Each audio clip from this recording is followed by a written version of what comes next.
Well, next album is Matthew Sweet and Altered Beast, named after the Sega Genesis game. It is, yes, I did see that. Yes, so that's funny. And what are the stats on this? Yeah, so Altered Beast comes in at number 1,324 in the 1990 Sun Best Ever Albums, number 137 in 1993, number 7,900 of all time. It is Matthew Sweet's second highest rated album behind 1991's Girlfriend, and Matthew Sweet's ranked number 1,215 of overall artist rankings on Best Ever Albums. So we talked briefly about this in the opening, but yeah, this was this was a match choice. I really wanted to cover this. Certainly had a relationship with this before. Josh, I know you went first in the last section, but I am curious as to what your thoughts. I remember I listened to the segment on Girlfriend, and you were very high on that record, so I was very happy to hear that. But what'd you think about it? What'd you think about the effort after Girlfriend? Yeah, so we did talk about Girlfriend back on episode 4 of this season, if you're interested in going back to that. I was pretty high on this one as well. Although I don't think I'm as...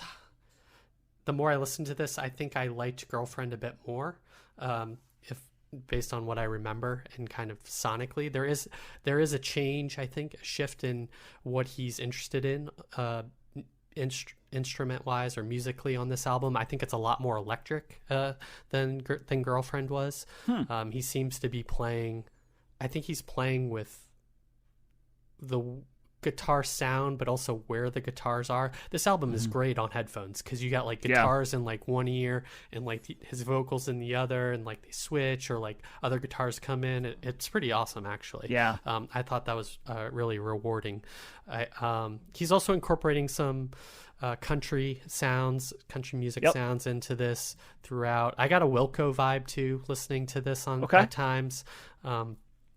This album is, I would say, more guitar heavy or more electric, more kind of rock forward than Wilco is, at least in the Wilco I've heard, or early Wilco that's probably coming up this decade. And but I think with the country sounds and those country albums or those tracks, that's when they popped up.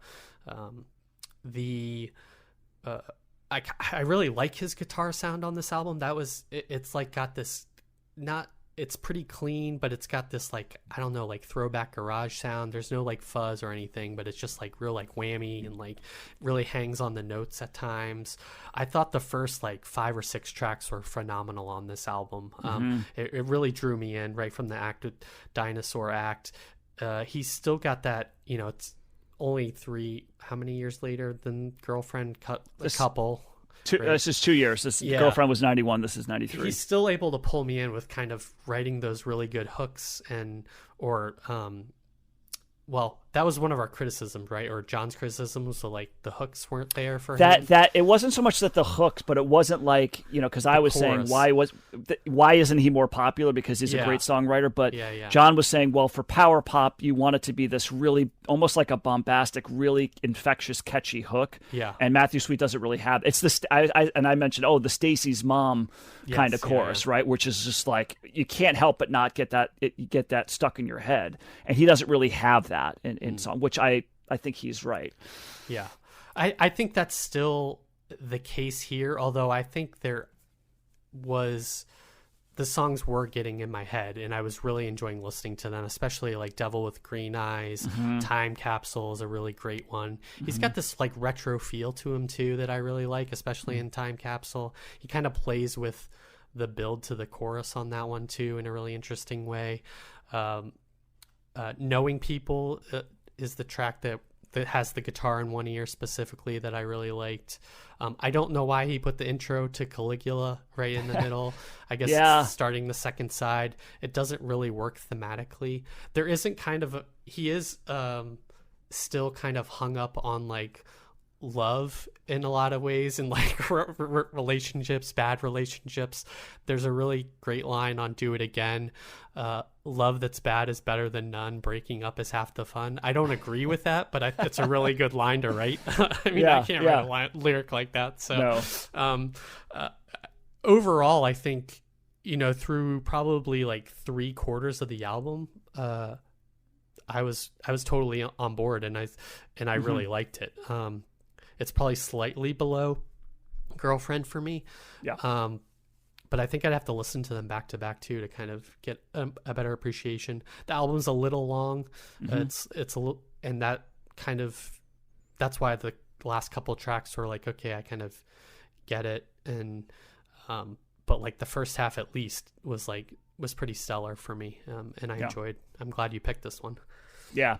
I'm glad I picked it too, because I totally forgot about it. And this album, so when I got this is like one of those albums. There's a few albums that I have in my history that when I got, I enjoyed, but didn't get fully into, and I kind of wrote it off a little bit. Yeah. Because it's not Girlfriend. You're right. It's not as good as Girlfriend, right? It's a very good album, but it's not Girlfriend. Yeah. And I think this seems like darker in some ways. It seems there's a lot of minor key stuff happening here, which is stuff that I love. I really like songs that are kind of in minor keys that give it a little bit of a melancholy undertone. And it is, it's a lot. It's still kind of going on the theme of, relationships gone bad, or just not just relationships, but just life, right? Like someone to pull the trigger, right? That is a dark song. yeah. What is it? All that I'll be, I've already been, or something like that. I've already done it, right? So I'm not going to top what I just did. So why don't just give me somebody to pull the trigger and end it, right? So it's like, oh boy.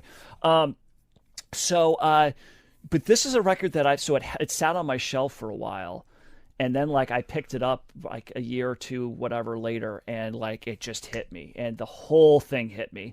And I grew. I totally agree with you. The beginning is awesome.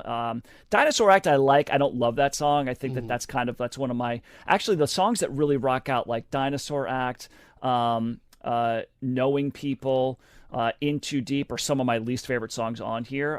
But I do like their placement on here because it gives there's an edge to this record that it wouldn't be there if it wasn't for songs like that. Because a lot the other songs are kind of crisper, more polished, more acoustic, or maybe a little bit of a jangle. But those songs kind of coming in, and they're really they're spaced pretty well together. I mean, Dinosaur Act's track 1, was it? Knowing People is 6. Ugly Truth Rock, that's more of a rock, that's 9. I like that song. In Too Deep is 11. So, I mean, they're spaced out fairly well throughout the record of the 15 songs. But they end up being kind of my least favorite because, with Devil with the Green Eyes, Time Capsule, Someone to Pull the Trigger, Life Without You, just really solid, great songs on the first side that are just easy to sing along to with wonderful harmonies. And the second half is like almost where the light really came on, and particularly the last 4, from Reaching Out all the way through Evergreen. I love the way that this album finishes. It's just one great deep cut after another. I get why you might have it is a long album, right? It's over an hour long, I believe. And so, he actually has the same song twice, right? He's got The Ugly Truth, which is more of a country version, and then he does it for the third track, and then he does it again, track 9, and that's the rock version. So he does 2 different versions of the same song in the same album. Is that needed? Probably not. But for someone like me who loves both of those versions, put them on there, man. It sounds great. But when he really finishes those last 4 songs, especially What Do You Know? I think that's a great little penultimate song that's kind of, it's kind of surrounded by sadder, more somber songs, but that's kind of got at least musically, it's got more of an upbeat kind of, happy feeling, happy vibe to it. And that's one of the more country sounding songs as well. Yeah, it's got a little bit more country song, but I thought that this record, and then when I really realized how much I liked it, it was just, it's such a cool experience that I rarely get, right? There's another album that we're going to do shortly. It's I think it's the same year. That's a very similar kind of thing for me. But there is that where it's almost like the album gets a second life for you, right? Because, and for whatever reason, maybe I wasn't ready to hear it at that time or what, but I grew to love this record, and to me, this is like part 2 of the Matthew Sweet trilogy, right? You got with Girlfriend, you got Altered Beast, and then 100% Fun, which I don't know. I could see some people saying that that's their favorite, and I think that Hey, if we do another bonus episode in 1995, like we're gonna, I'm gonna throw in like we should cover 100% Fun is my thing. But that one's much more. It's like 45 minutes or something like that, I think. Yeah. And I think that you would, if you like these two, you're gonna love that one as well, I would say. So yeah, I think, I don't know. To me, I said it before. I'll say it again. He's a criminally underrated songwriter. That should have, when I saw him the other night, we sat there were tons of seats around me. Actually, my friend and I sat in a section. There was nobody else around so that we could put our feet up because it was a cramped kind of theater. So, but I could put my feet up over the seat and be comfortable because there were plenty of empty seats. And I'm just like, man, I don't know. I feel like more people should see him, but it also allows me to, to be a little bit more comfortable when I do see him. And the other thing I would say is that this has kind of got like a who's who of like early CTS artists on here, because he's got guys like Richard Lloyd from Television plays guitar on this for several songs. Nice. He's got Jody Stevens from Big Star plays drums. Mick Fleetwood from Fleetwood Mac is on this record playing drums. Nicky Hopkins, man, he's still kicking it. He's still playing on this too, as well as other artists from like I think there was one of the drummers from Elvis Costello's band, The Attractions, on here. A guy from Richard Hell and the Voidoids is on here, so he's got like a lot of post-punk New York City stuff. Totally, too, guys. Totally, yeah. So I thought that was kind of cool as well. But yeah, man, I'm glad you liked it. This is a standard for me, and I just think that it flows well. It's long, but I think he's got a lot of great songs. He's a wonderful songwriter. So big thumbs up for me for sure. Yeah, at this point, like I think I just like who he likes and his kind of like vibe and stuff. So I'm like, that's enough for me. I like trust him to like write these. If you got the drummer from Big Star on here or the guy from Big Star, then I'm gonna be like, that's like half the battle. Like clearly that's somebody he likes, Big Star. Television's guitarist, Exactly. So both bands I love. So yeah, that's obviously gonna carry over through his sound and like what he wants to do in rock and roll, and that's great. So, thumbs up. For sure. Also, I forgot to mention when I saw him live, did I say that his drummer was from the Bangles? Was the drummer from the Bangles? Yeah, I forget her name, but she was. I was like, I thought she looked familiar. Nice. So that was kind of cool too. But so yeah, I'm glad you liked it, man. He's. I would encourage you to check out his other stuff from the '90s. He still has albums coming out afterwards, but honestly, I never really kind of paid attention to that. It kind of ended with me with 1999's In Reverse, which is just very much a, let's try to do a Brian Wilson, Phil Spector Wall of Sound type record. It's that's pretty good too. So yeah, I'm glad you like it, man. Did he play newer stuff on the? No, concert? not really. He played like 7 songs from Girlfriend, 4 from Altered Beast, 2 from 100% Fun, and then 1 from one album I don't really know, and another from another album I don't really know. So yeah, he was very heavy on the early stuff, which I was fine with. Yeah, sure.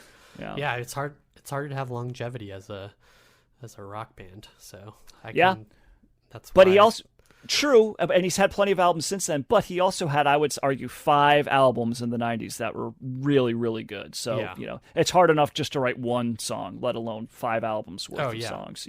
So I'm not saying like he's not talented. I guess what I'm saying is if he never got the popularity in the '90s, it would be hard to like fill a stadium now, probably, unless there was like some sort of like retrospective or appreciation or something. It was all people most of the people there were older than me. Yeah. Yeah, they were into him in the '90s, I'm sure. Yes. Yeah.